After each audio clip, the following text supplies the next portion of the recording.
Hey, what's going on, guys? Pete here with MixBetterNow.com and LearningToMix.com, and I've got a brand new 5-minute mix tip for you today.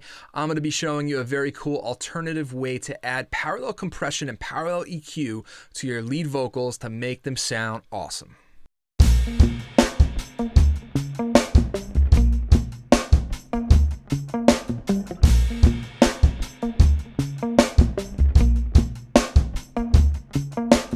All right, guys, so we got a session pulled open here inside of Studio One. I'm going to hit play from the third verse. We'll take a listen, and then I will show you what I've done here to get a very cool, different way to add some parallel compression and EQ into our lead vocals. Check it out. Now you're getting older, you're still looking over your shoulder. Everybody's moving on, you're growing colder.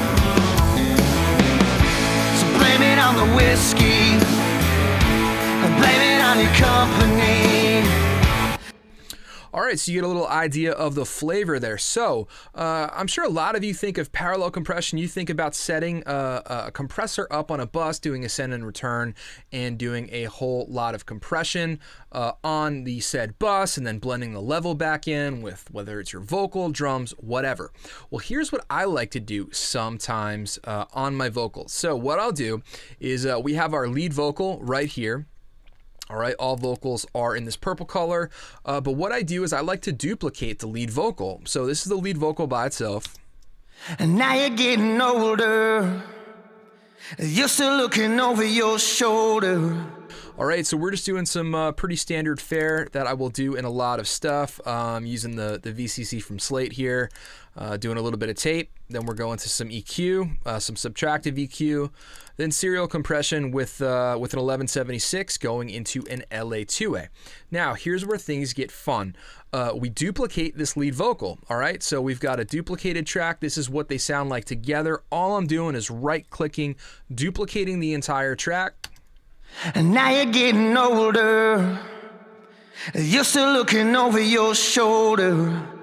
Everybody's moving on, you're growing colder. All right, so what I like to do is set up a lead vocal bus, which you will see here. So I'm sending the lead vocal and I'm sending the duplicated lead vocal to the lead vocal bus. Now here's where the parallel aspect comes into play. So what I do on the duplicated track is I will process it a little bit differently than the original. So I'm doing just a little bit of EQ, but it's different spots that I'm EQing out here, okay? Because I'm blending it in with the original.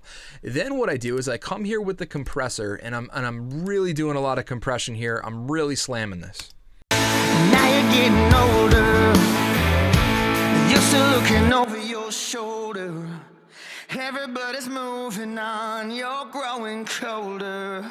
So when I blend this in with the normal lead vocal, and now you're getting older, you're still looking over your shoulder. Everybody's moving on, you're growing colder. okay, so it sounds a little thin and sterile with the just with the lead, but when we go ahead and we bring in this duplicated lead, and now you're getting older, you're still looking over your shoulder. so we're getting all of that parallel compression in there. We're getting some of that parallel EQ. And then what I like to do is I like to, on the bus here, I'll obviously have my effects set up, but then we'll sort of ice the cake a little bit with a different type of tape. Say that 5 times fast. And then we're just doing a little bit more subtractive EQ. And by blending these two signals together, the original and the duplicated, we get a really awesome sound on the vocal, which really makes them pop, and they sound nice and big and thick, and they really work in a session like this. All right, guys, thanks for watching. This has been another 5-minute mix tip. If you enjoyed this video, please like, subscribe, and share. My name is Pete. I hope you all have an awesome day, and I will catch you next time.